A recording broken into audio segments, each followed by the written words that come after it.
बहुत ध्यान से सुनने योग्य है। समस्त संसार के प्राणी जितने भी हैं उन सब में भोग प्रधानता है। काम से उत्पन्न हुए सबके अंदर काम चेष्टा है, चाहे वो चींटी से लेकर के ब्रह्मा तक कोई न हो। जिन्होंने ब्रह्मबोध या भगवत प्रेम प्राप्त कर लिया है वही जीवन मुक्त महात्मा इस फांसी से अलग हैं, नहीं सांप के गले में फांसी पड़ी हुई है काम की। समस्त संसार प्राणी भोग सुख की कामना में लिप्त हैं। सभी के मन में एक लालसा लगी रहती, ये भोगूं, ये चखूं, ये देखूं, ये सूंघूं, वहां जाऊं, मुझे आनंद मिल जाएगा। आनंद की प्राप्ति के लिए प्रकृतिजन्य स्थान, वस्तु, व्यक्ति, इनके भोग की आकांक्षा। बहुत ध्यान से समझिए, समस्त प्राणियों की रचना ही ऐसी है कि भोगाकर्षण इतनी जोर का है, देखना, सुनना, चखना, भोगना, स्पर्श करना, ये सब, यही पूरा चिंतन चलता रहता है रात दिन। क्या खाना है, कहां जाना है, क्या देखना है, क्या सुनना है, क्या भोगना है, क्या पाना है, क्या, बस यही चलता रहता है। मनुष्य प्रधान है समस्त योनियों में क्योंकि बुद्धि प्रधान है, पर यह भी दिन रात इसी चिंता में जलता रहता है भोगों की लालसा पूरी करने के लिए। इतना रुपया हो गया, इतना हो जाए, इतनी व्यवस्था हो गई, इतनी व्यवस्था हो जाए, इतनी जमीन हो गई और इतनी हो जाए, अब ये कर लिया, अब ये कर लूंगा और सुखी हो जाऊंगा। पर वो जलता रहता है चिंता, शोक, भय। इस काम भोग को लेकर के बुद्धि प्रधान मनुष्य ज्यादा भ्रष्ट हो रहा है, क्योंकि ऊंचे चढ़े हुए को देखा जाता है, जो नीचे गिरा पड़ा है वो तो पड़ा ही है। अन्य योनियां तो मूढ़ता प्रधान है, पर मनुष्य योनि बुद्धि प्रधान है। इसमें विवेक जागृत करके परमात्मा तत्व का साक्षात्कार करने की योग्यता है। भोगों की प्रधानता होने के कारण मनुष्य शरीर इतना महान है कि वो ब्रह्म तत्व का साक्षात्कार करने की योग्यता रखता है, पर भोगों के आकर्षण के कारण वो दुख पर दुख भोगता हुआ उसी दुख की ओर जा रहा है। दुख पर दुख भोगता हुआ वो उन्हीं दुखों की तरफ जा रहा है जहां और दुख योनया, जहां से दुख प्रकट होता है। यह भोग कामना मनुष्य में जो दिव्य शक्तियां हैं, जो दिव्य ज्ञान है, बहुत ध्यान देने योग्य बात है। मनुष्य में जो दिव्य शक्तियां हैं, दिव्य ज्ञान है, दिव्य आनंद है, उसको ये भोग वासना ढक देती है। 3 प्रकार से ढकती है। जैसे दर्पण में मल जमा हो जाता है, जैसे आग राख और धुएं से ढकी होती है, होती अंदर आग है, जैसे गर्भ से जेर ढका होता है, जेर में ऐसे ऊपर झिल्ली, फिर अंदर ऐसे घृणित पदार्थ उनके अंदर होता है। ऐसे 3 प्रकार के साधकों की बुद्धि काम में ढक जाती है। जो एक अच्छे सतोगुणी होते हैं उनकी धुआं और राख से ढकी हुई अग्नि के समान बुद्धि होती है। थोड़ा सा फूंक लगी, अग्नि प्रज्वलित हो गई, थोड़ा सा झटका लगा, अरे मैं कहां भ्रमित हो रहा हूं, मैं अपना पतन कर रहा हूं, तत्काल वो सावधान हो गया और ज्ञानाग्नि प्रकट हुई, वासना को त्याग करके वो आगे बढ़ गया। दूसरा सत रज मिश्रित, दर्पण सामने है पर चेहरा नहीं दिखाई दे रहा, बोध नहीं हो रहा क्योंकि मल लगा हुआ है। उसके लिए विशेष सत्संग की आवश्यकता है। जब बार बार सत्संग सुने तब उसको चेतना जागृत होती है, अरे मैं गलत हूं, मैं गलत मार्ग में जा रहा हूं। जे ही ऐसे फेरा गया हाथ, मल हटा से भी प्रतिबिंब दिखाई देने लगा। ऐसे ही जे भी उसको सत्संग के द्वारा विवेक हुआ, उसने वासना का त्याग किया, शुद्ध ज्ञान जागृत हो गया। तीसरा, जैसे वो जेर में ढका हुआ गर्भ, सत्य क्या है, सत्य क्या है, बिल्कुल बोध नहीं। इनके लिए बहुत काल सत्संग की जरूरत है। जब बहुकाल करी सत्संगा तभी हो सब संशय भंगा। जब बहुत काल सत्संग होता तब इनको चेतना जागृत होती है, अरे मैं गलत हूं। नहीं, काफी समय तो सत्संग करते हुए भी असत आचरण होते रहते हैं। जब सत्संग बहुत काल किया जाता है तो श्रवण मात्र से हृदय पवित्र होता है। जब हृदय पवित्र होता है तब चेतना जा रही, मैं कहां भ्रमित हो रहा हूं।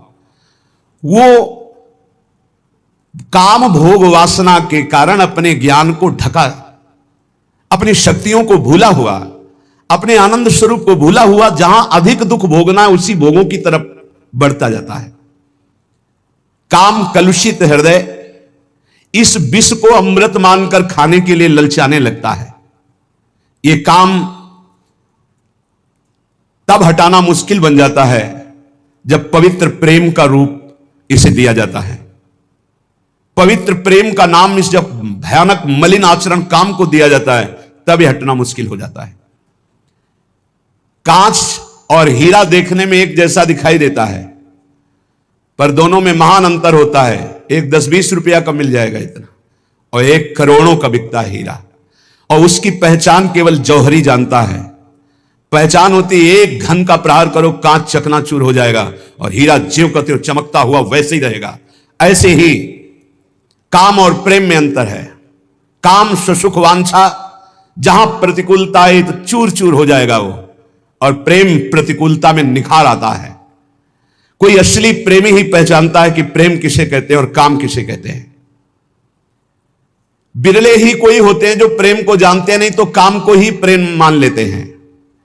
प्रेम शून्य काम भाव को प्रेम मानकर जब स्वीकार कर लिया जाता है तब इसको दूर करना बहुत कठिन होता है, क्योंकि दोष को दोष मान लिया जाए तो निकल जाएगा, गुण मान लिया जाए तो बहुत कठिन होता है निकल पाना। काम अंधा होता है, प्रेम निर्मल तेजोमय भास्कर के समान होता है। जैसे अंधा मनुष्य कम से कम अपने को तो जानता है, लेकिन कामांध पुरुष तो अपने को भी नहीं जानता कि मैं क्या करने जा रहा हूं, क्या कर रहा हूं, क्यों कर रहा हूं, इसका परिणाम क्या होगा, वो इसे नहीं जान पाता। कुआ मदांधो, अंधों में अंधा बड़ा कौन है? बोले मदना तुरोवा, जिसे काम व्याप्त कर लिया, अधीन कर लिया, सबसे बड़ा अंधा है, उसको कुछ नहीं दिखाई देता। कामांध मनुष्य अपने हित को भी नहीं जानता, इसलिए अंधों में बड़ा अंधा कामांध है। काम उदय होने पर विद्वान की विद्वता, त्यागी का त्याग, तपस्वी की तपस्या, साधु की साधुता, बैरागी का वैराग्य क्षण मात्र में नष्ट हो जाता है, क्षण मात्र में नष्ट हो जाता है। कामांध मनुष्य अपना तो कल्याण कर ही नहीं सकता, बल्कि उल्टा अपना सर्वनाश कर लेता है। काम की दृष्टि अधा होती है, अधोअंगों में होती है।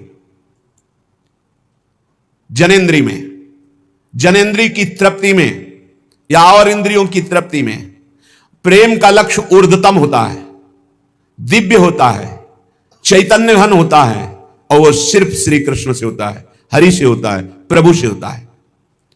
काम आत्मबंधन, प्रेम जीवन मुक्तता। प्रेम से दिव्य भगवदानंद का दुर्लभ आस्वादन मिलता है। काम प्रतिपल हृदय को जलाता रहता है, शरीर की शक्ति को क्षीण करता रहता है। किसी भी काम में मन न लगना, कोई भी कार्य सुचारू पूर्वक ना होना, यह बहुत दुर्गति कर देता है। कामेर तात्पर्य निज संभोग केवल, कृष्ण सुख तात्पर्य प्रेम तो प्रबल।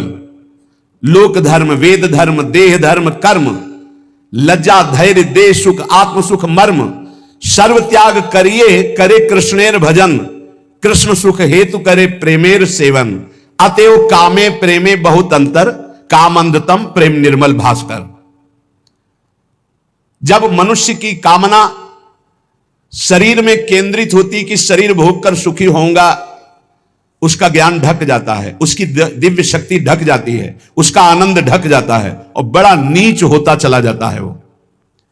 और जब सत्संग के द्वारा हमारी चित्त वृत्ति केंद्रित होती परमात्मा में, प्रभु में, श्री कृष्ण में, श्री हरि में, प्रियाजू में, तब वो दिव्य प्रेम बनता है।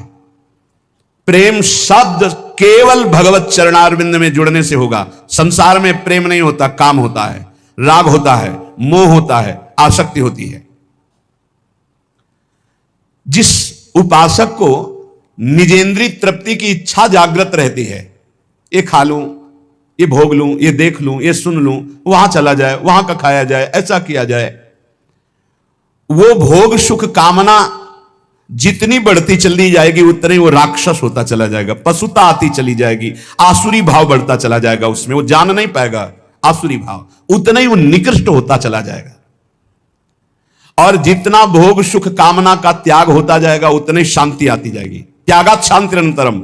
और शांति में चिंतन जो होता है फिर सही दिशा हम निर्णय कर पाते हैं जब हृदय शांत होता है। शांत कब होता है? त्यागात शांति निरंतरम। जब भोगों के सुखों का त्याग, तो तत्काल शांति हृदय में, और उस शांति से वो फिर भाव दशा की तरफ बढ़ता है। वो उतना ही महान होता जाता है जो जितना काम सुख का त्याग करता जाता है। जो शरीर भोग सुख को सर्वथा भूल करके एकमात्र परमात्म चिंतन में रमा रहता है, उसे ही महापुरुष कहते हैं। महापुरुष कौन है? जो मदन सुख, जो मोहाशक्ति और जो मद, तीनों पर विजय प्राप्त किए हुए, तीन मकार पर जो विजय प्राप्त किए हुए महापुरुष है। जो काम विजयी है, जो अहंकार विजयी है, और जिसकी कहीं भी मोह ममता नहीं है, एकमात्र प्रभु श्री हरि में, वही महापुरुष है। जो निरंतर भगवदाकार वृत्ति में डूबा हुआ है, शरीर सुख छोड़कर, वही महापुरुष है।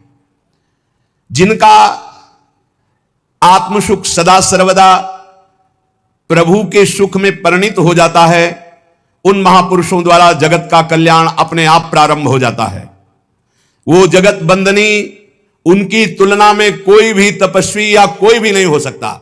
जो निरंतर भगवान के चिंतन में डूबे हैं, शरीर सुख के त्यागी हैं, उन महापुरुषों के द्वारा जगत मंगल स्वयं होता है। उनको संकल्प नहीं करना पड़ता, उनकी बराबरी कोई नहीं कर सकता।